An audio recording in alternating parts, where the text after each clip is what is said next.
ഈ വീഡിയോ ഒന്ന് കണ്ടോക്കി എന്തായാലും പൊളിച്ചിട്ടോ. എന്താണെന്ന് വെച്ചാൽ ഹസ്ബൻഡ് ലീവ് എടുത്ത് വീട്ടിലിരുന്നതാണ് കേട്ടോ. അപ്പോൾ വൈഫും ലീവ് എടുത്ത് ബാക്കി ഒന്ന് കണ്ടോക്കി. എന്താല്ലേ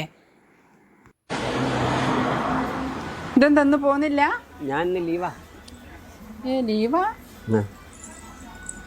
എന്നാ ഞാനും ഒന്ന് ലീവാ. എന്ത് ലീവ്? ജോലി ഉള്ളവരല്ലേ ലീവാക്ക? ഇല്ല വാവേ, ജോലി ഉള്ളവരല്ലേ ലീവാക്ക? നമുക്കെന്ത് ജോലിയാ? ജോ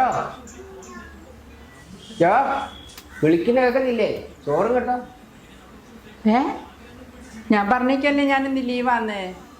ഈ ചോറും കറി ഉണ്ടാക്കല ഒരു ജോലി? പിന്നെന്താ, നിങ്ങൾ രാവിലെ 8 മണിക്ക് ജോലിക്ക് പോയി 5 മണിക്ക് ജോലിയിൽ നിന്ന് കയറുന്നില്ലേ? ഞാൻ രാവിലെ 6 മണിക്ക് അടുക്കളയിൽ കയറിയ രാത്രി 8-9 മണിയാവും അടുക്കളയിൽ നിന്ന് ഇറങ്ങണമെങ്കിൽ.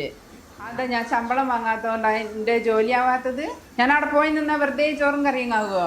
നിങ്ങൾ ഓർഡർ ചെയ്തോളി ഭക്ഷണോ, എനിക്കും കൂടിയും വേണോ. ഞാനൊന്നും ഉണ്ടാക്കിയിട്ടില്ല ഇവിടെ. ഞാൻ പറഞ്ഞേക്കല്ലേ ഞാൻ ലീവാന്ന്. ഇത് ഭയങ്കര തന്നെയായിപ്പോല്ലോ. ശമ്പളം കിട്ടുന്നവർക്കേ ജോലിയാവും. ഞാൻ രാവും പകലും കിടന്ന് കഷ്ടപ്പെടുന്നത് വെറുതെ അല്ലേ? കണക്കായിപ്പോയി.